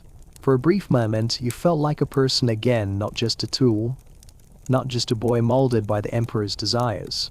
You were yourself again, reclaiming what had been taken from you. The spark of humanity, long buried, was igniting, burning brighter with each step you took toward freedom. The exit was just ahead, the final stretch. You could feel the cool, night air filtering through the cracks in the stone, a sharp contrast to the suffocating heat of the villa's oppressive atmosphere. You could almost taste the freedom now. You were so close. The last few steps were the hardest. Every part of you screamed to keep moving, but every instinct told you to stop, to wait, to be careful. You had already come this far. You couldn't make a mistake now. You took a deep breaths, steadying yourself. And then, as quietly as you could, you stepped into the night. For a moment, there was nothing but the cool air against your skin, the vast expanse of the sky above you, and the sound of the sea in the distance. You had made it. You were free. The villa, the emperor, the pools, the guards, all of it was behind you. You couldn't believe it. It felt like a dream, a distant memory, but it was real. You were out. But even in the freedom of the night, you knew the world ahead would not be kind. You were no longer in the villa, but the island was still a dangerous place. The world outside had changed in the years since you'd been trapped here. There would be new challenges, new dangers, and the scars of the past would never fully fade. You didn't know where to go or what you would find, but the night outside was the first step. The world was vast, filled with possibilities, and for the first time in years, you could feel the weight of your own breath. You had escaped the life that had been forced upon you. You had reclaimed yourself, but the journey was far from over. This was just the beginning. The cold night air felt like a baptism. You stood outside the walls of the villa, looking back only once, unable to fully grasp that the life you had known for so long survival under the watchful eyes of the emperor, the constant fear, the endless demands was finally over. It was both a relief and a weight. The island stretched out before you, the dark sea rolling gently at the edges of your sight, a vast, uncharted world that promised both danger and freedom. But there was no time to stop. The villa's walls still loomed behind you, a silent reminder of the prison you had just escaped. You had made it this far, but the hardest part was yet to come. The island itself was treacherous. Guards could still be nearby, and any sign of disturbance could alert them to your escape. Even if you managed to leave Capri, the world beyond was foreign and dangerous. You were no longer a boy who had once swum in the Bay of Naples with joy. You were someone else now, broken, changed, a shadow of the child you had been. And yet, as you took your first steps away from the villa, there was a feeling that you hadn't had in years. Hope. It was small, fragile, and tinged with fear, but it was there. The world outside, with all its uncertainty, was still better than the hell you had left behind. You weren't sure where you were going or how long it would take to heal for everything you had endured, but one thing was clear: you were free. You walked quickly, moving with purpose but also with caution. The island was still full of dangers. Guards, staff, the wild landscape itself. The island was made of steep cliffs, rocky shores, and thick forests, places that could offer cover, but also places where danger lurked. You had no map, no guidance. Just the night and the stars above, the only companions in your uncertain journey. It was a strange sense of clarity in this new life. The villa had shaped you in ways you didn't fully understand, but the world beyond was a blank canvas. You would have to build your own path, piece by piece, step by step. And in that moment, with the cool night air in your lungs and the darkness around you, you felt the weight of your past begin to fade, if only a little. But the past wasn't easily forgotten. It clung to you in the shadows of your mind. The memories of the pools, of the emperor's twisted demands, of the lives that had been stolen from you and the others. Those memories would never leave. No matter how far you ran, no matter how many steps you took away from the villa, they would always be with you, buried deep in the scars of your soul. But they didn't have to define you anymore. They had been part of your life. Yes, but they were not all of it. You could choose who you became from here on. The island was vast, but it was not your prison anymore. You could walk in any direction, choose any path, go anywhere you wanted. The world was full of possibilities, and for the first time in your life, you could make choices for yourself. But those choices weren't easy. There was no going back, and nothing about the future was certain. Survival outside the villa would require everything you had learned to endure. You had no family to return to, no place to call home. The scars of the villa had left their mark on your body, your mind, and your heart. But you were still alive, and that in itself was a victory. You moved through the island using what you knew of its layout, avoiding the places where the gods might still be. There were moments when you thought you heard footsteps behind you, and your heart would race. But when you looked, it was only darkness. The world felt different now, more open, yet more dangerous than you ever remembered. You were free, yes, but that freedom came with its own set of challenges. The constant vigilance you had learned to survive in the villa had not disappeared. It was now ingrained in you, a reflex that kept you alert in every moment.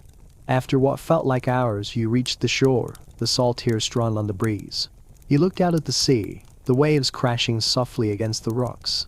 The thought of getting away from the island and out into the wider world seemed impossible, but there was no turning back now. You had made it this far. The sea, though vast and unpredictable, was your next step. It was your escape from Capri, from everything the Emperor had done to you. But even as the thought crossed your mind, doubts began to creep in. Could you truly leave? Could you survive out here? Could you cross the sea and reach a place where the villa and the Emperor no longer haunted your every step? The answers weren't clear, but there was one thing you knew for sure: you couldn't go back. The villa's hold on you had been broken. The chains, though invisible, no longer had their grip. The past was behind you, but the future was an open road, and you had the power to walk down it. You sat for a moment on the rocky shore, allowing yourself a brief rest. The stars above were clear and bright, and the sound of the waves was strangely comforting. The island, which had once felt like a prison, now seemed like a place to escape from. The world was waiting for you, and as much as you were terrified of what lay beyond, you knew you had to move forward. And so, you took a deep breath, stood up, and set your sights on the horizon. The night was still young, and the journey ahead would be long and difficult. But you were free, and that was all that mattered. The journey ahead was filled with uncertainty, but it was your choice now. You were no longer under the thumb of the Emperor, no longer bound by the chains of the villa. The world beyond Cap was stretched out before you, vast, wild, and unpredictable. But it was freedom. Freedom that had once seemed impossible. But now, it was your reality. As the night wore on, you moved cautiously along the rocky coastline, keeping to the shadows. You knew the island better than most, having spent years trapped within its walls. But now the silence felt different. The absence of the villa's oppressive presence gave the night a strange freedom, yet, with it, came a new kind of fear. Every sound in the distance made your heart race. Every movement in the shadows made you pause, wondering if the gods were out searching for you. But the longer you moved, the more you began to feel that old sense of self returning. The part of you that had been buried, the boy who had once laughed and played by the Bay of Naples, was beginning to resurface. You didn't know if you would ever be the same, but right now, that part of you was alive again. You knew there were dangers ahead. The island of Capri was treacherous, and you would need to find a way off it before the search for you began. But first you had to survive the night. There were cliffs along the shoreline, and you found yourself climbing, seeking higher ground, hoping to find a way to the other side of the island. The cliffs were jagged, sharp, and difficult to navigate, but you had learned the art of survival on Capri. Every cut, every bruise was a lesson in perseverance. You were stronger now. You had to be. As you climbed, you found a small cave nestled between the rocks, hidden from the view of the rest of the island. It wasn't much, but it would have to do for now. You crawled inside, using the shadows for cover.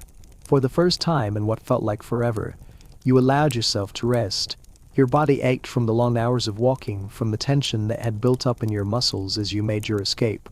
The cave was cold, but it felt like a sanctuary, a place where the past couldn't reach you. The soft sound of the wind outside, the gentle rhythm of the waves against the shore, filled the silence. You lay back against the cold stone, staring up at the ceiling. You had done it. You had escaped. The villa was behind you, and though you couldn't know what lay ahead, you were finally free. But the freedom you now had was not without its cost. You had been shaped by the villa, by the Emperor's cruelty, by the constant surveillance, by the abuse. Those scars would never fully fade. Every night, the memories would come back to you, the faces of the boys who had not survived, the horrors that had been forced upon you, and the ones you had been forced to inflict. Those memories would always be with you. Yet even now, you didn't regret your escape. You couldn't. Because as you lay there in the cave, you realized something. The journey was just beginning. The freedom you had fought so long for wasn't just about getting away from the villa. It was about rebuilding, about reclaiming the pieces of yourself that had been taken. You fell into a light, restless sleep, the weight of everything you had endured settling on your chest. The darkness of the cave offered no answers, but it gave you something you hadn't had in years: space. Space to think. Space to breathe. Space to start over. When you woke, the sun was just beginning to rise, painting the sky in pale hues of orange and pink. The first light of dawn brought with it a strange calm. You had made it through the night. You were still alive. And for the first time in years, you could hear the world without the hum of fear in the background. You couldn't stay in the cave forever. You knew that. Capri was an island, and it would not be long before someone realized you were missing.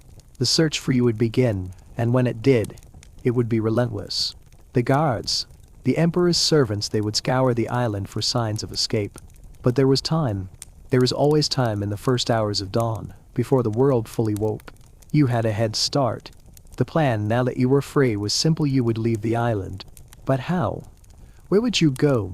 What did you know of the world beyond? You sat in the entrance of the cave, looking out toward the horizon. The sea stretched endlessly in front of you, the waves crashing against the rocks. The world beyond seemed vast and overwhelming, but it was yours. It was waiting for you. There were risks, of course. The gods would be searching soon. You might not make it off the island. But that didn't matter now. You had survived the villa. You had survived Tiberius' twisted world. And now the rest of the world, the unknown, the wild, the untamed, was waiting for you. The journey ahead would be long and hard. But for the first time, you believed you could do it. You could survive out here in the real world. You could build a life for yourself, even if it meant starting from scratch. And no matter how difficult it was, it would be better than the nightmare you had left behind. You stood up, dusting off the sand from your clothes.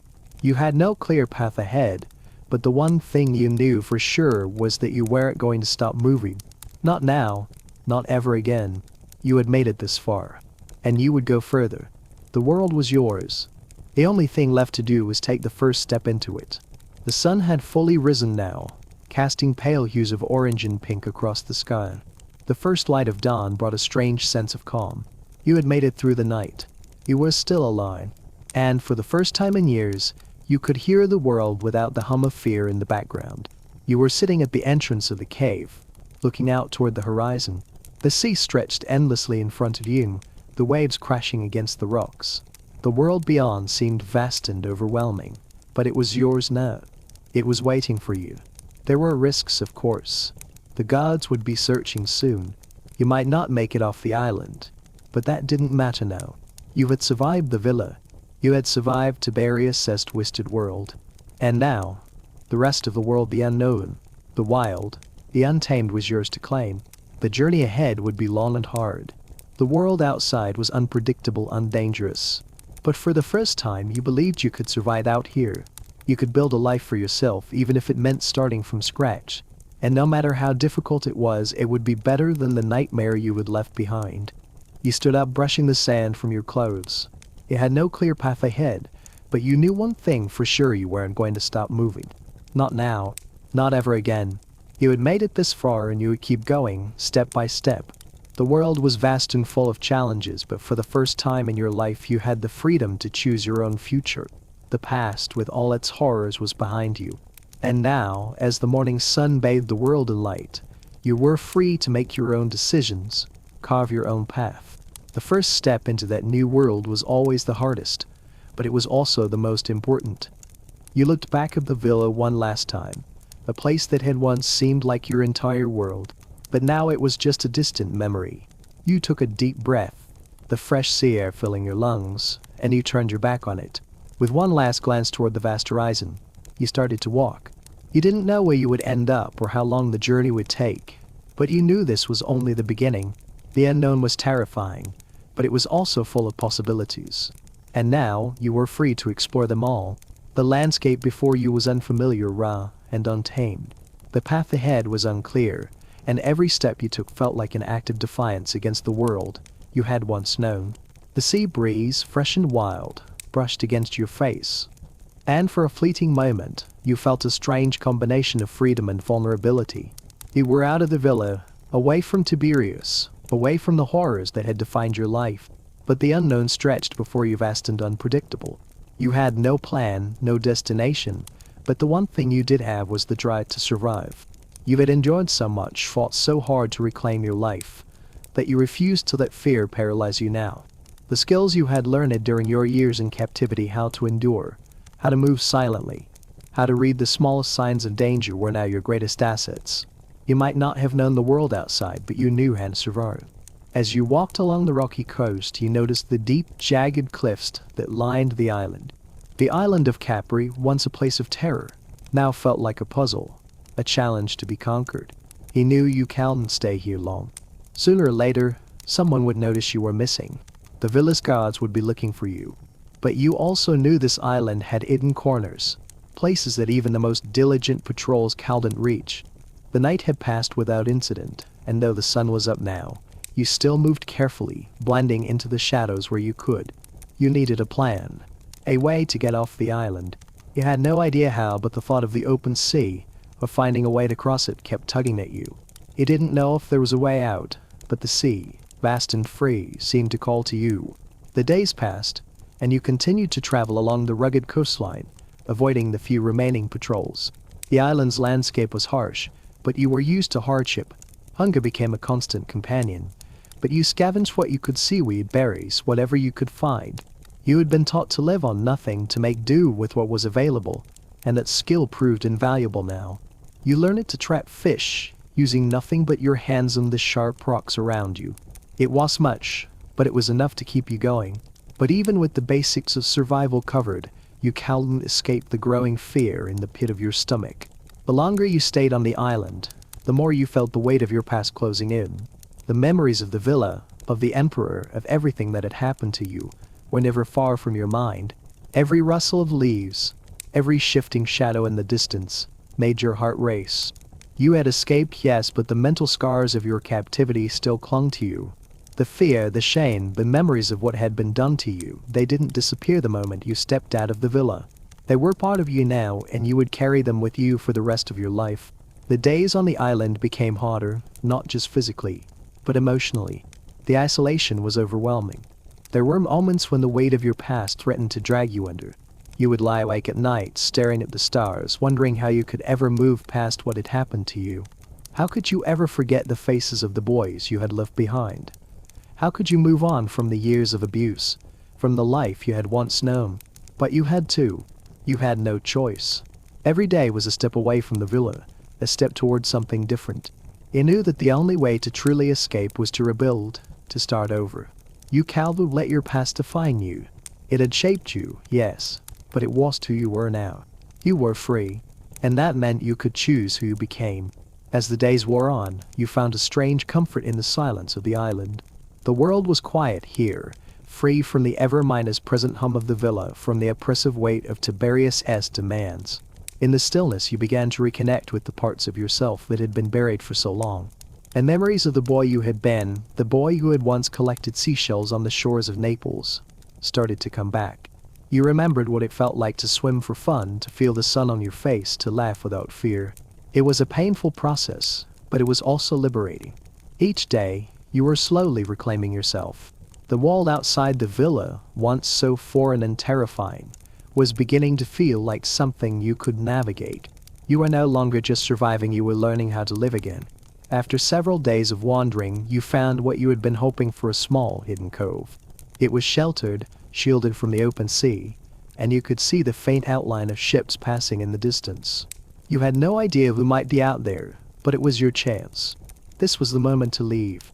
You could feel your heart race as you made your way to the cove's edge, your eyes scanning the horizon.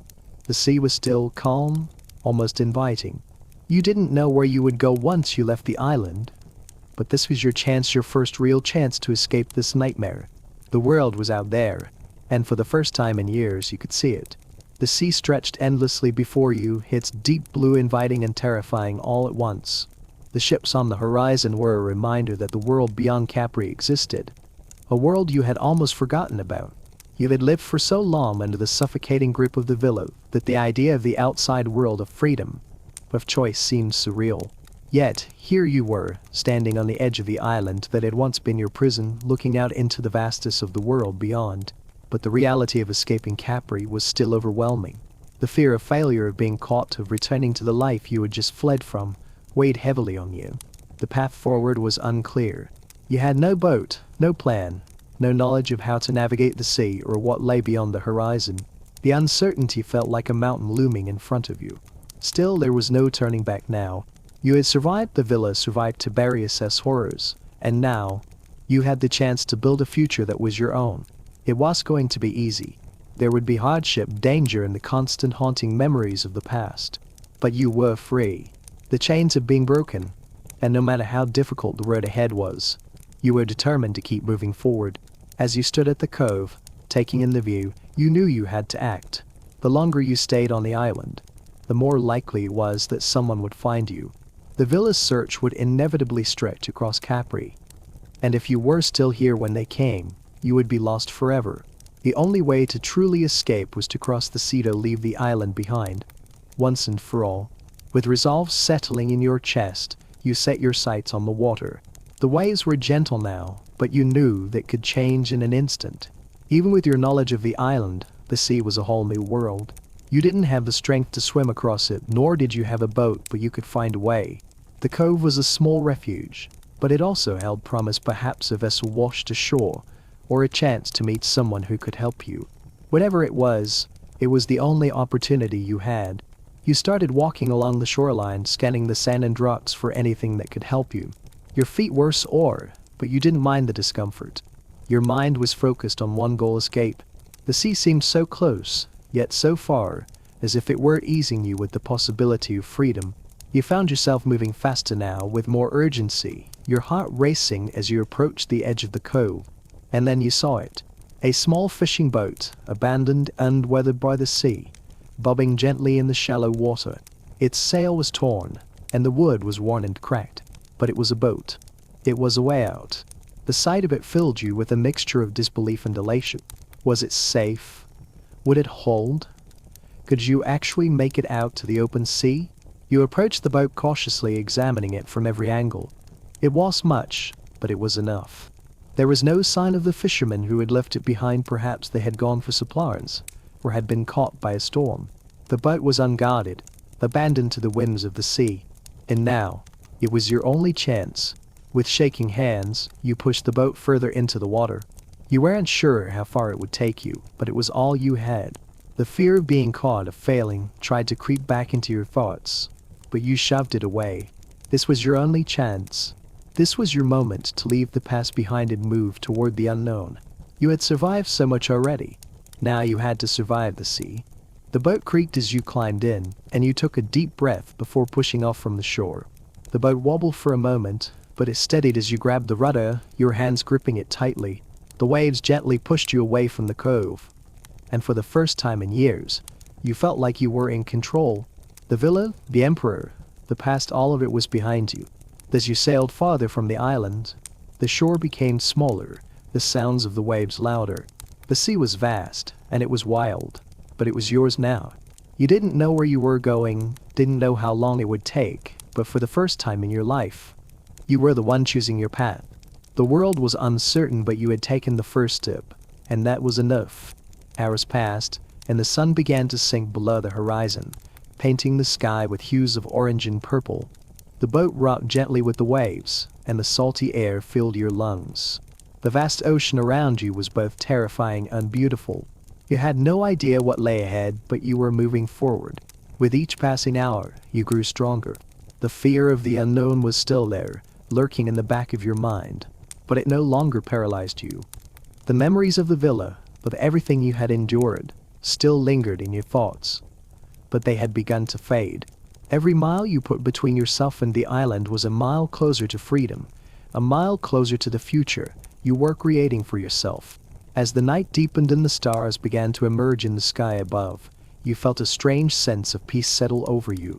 The world had become vast and open, and you had chosen your place in it. You weren't just a survivor anymore. You were a traveler, a seeker, someone who was forging their own path. The journey was far from over, but it had begun. And that was all that mattered.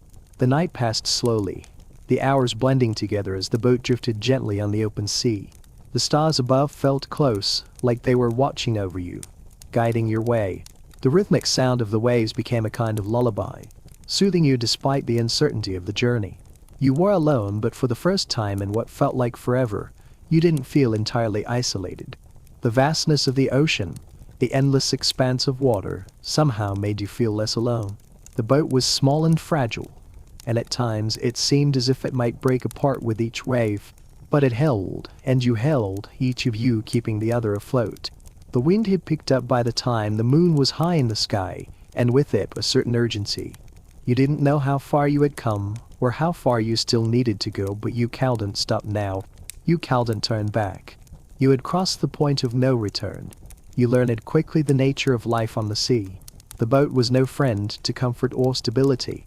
Each gust of wind pushed you further from the shore, and yet each wave seemed to threaten your progress, as though the ocean itself was trying to test your resolve. You had no compass, no map, only the stars to guide you. And as much as they helped, they also reminded you of just how vast the world was. There was no clear path, no easy route forward. You had no idea where the winds would take you, or how long you could survive on what little you had. But you were a survivor. That was what mattered. That was what had kept you alive in the villa, and that was what would keep you alive now. By dawn, the sea had calmed somewhat, though the boat still creaked under the strain of the waves. You hadn't eaten much, just a small handful of fish you'd caught the day before, but it would be enough for now. Hunger was a familiar companion, one you had learned to live with, but you had never known it like this. The sea was unyielding, and your resources were limited. Still, the knowledge that you were moving away from the island, away from the life that had held you captive, was enough to push you forward. As the sun rose higher in the sky, you began to spot faint shapes on the horizon. You couldn't be sure if it was land or just a mirage, but the sight of it filled you with a renewed sense of purpose. Maybe it was an island. Maybe it was nothing. But you weren't going to stop now. You had made it this far. You had survived worse. And this was just another step on the path to reclaiming your life. The boat rocked as you adjusted the rudder, trying to steer toward what you hoped was land. The wind had shifted, pushing you slightly off course, but you didn't care. There was a kind of peace in the rhythm of the sea, in the solitude of the open water. The world had been full of noise, full of the Emperor's twisted demands, the sounds of the villa, the clamor of your own fears. But out here, in the silence of the ocean, you could think. You could breathe. You could exist on your own terms. But the distance between you and the shore seemed to grow, and you began to worry again. What if you were too far from any real land? What if the sea just took you further out? The reality of your escape, the risk of it, began to settle in. You had no way of knowing if there was a safe place to land, or if you would just drift forever in the open ocean. The uncertainty began to creep back in, filling the space left by the initial rush of freedom. But you couldn't afford to stop. You couldn't afford to give up. Not after everything you had survived. The past, the horror of the villa, the abuse, it all seemed so far away now. But it was still there, clinging to you like a shadow. You had been a child then, but now you were a man, one who had learned the harshest lessons, one who had been forged in the fires of suffering. In the distance, you spotted what appeared to be a rocky coastline. It was faint, barely visible against the horizon. But it was there. It was land. It was a chance. With renewed determination, you shifted your course, the boat creaking in protest but moving steadily forward. The sea was still unpredictable, the winds pushing you in unexpected directions, but you didn't mind. You had already walked through hell. A few more obstacles would not stop you now. The hours passed, the sun climbing higher, and eventually, the outline of the land became clearer. It was rocky and barren, but it was land. You weren't sure what it was, but it didn't matter. You had reached something beyond the nightmares of the villa. As the boat finally scraped against the rocky shore, you felt a rush of relief. Your hands trembled as you stepped out of the boat and onto solid ground. You had made it. You had finally broken free. But even as you stood there, looking out at the empty horizon, you knew that the journey was far from over. You had escaped one nightmare, but now you had to survive in a world that was just as harsh, just as unforgiving. The sea had granted you your freedom, but it was still a vast, unpredictable force. You could no longer look back. The past would haunt you, yes, but it wouldn't define you. Not anymore. You were free. The future was yours to shape. And though you had no idea what lay ahead, you knew you were ready to face it one step at a time. The boat finally scraped against the rocky shore, and you stepped onto the land, the ground beneath your feet feeling solid, real. You had made it. For the first time you felt the full weight of what freedom meant. You were no longer a prisoner of the villa, no longer bound by the Emperor's twisted will. You had escaped, but as you stood there, looking out at the vast empty horizon, you knew that the journey wasn't over. The land before you was unfamiliar, the world outside was daunting and uncertain. You didn't know what would come next, how you would survive, or where you would go. The past, the years of suffering, of abuse would always be with you, a shadow that you couldn't outrun. But now, for the first time in your life, you were free to choose your path. It was terrifying, yes. But it was also a chance to rebuild, to become who you were meant to be, not who you had been forced to become. The Villa Tiberius, the abuse, all of it was behind you. And though you called it forget it, you didn't have to let it define you. You took a deep breath, the air salty and fresh, and as the sun began to rise, you knew that while the future was uncertain, you were no longer powerless. You were free, and that was enough.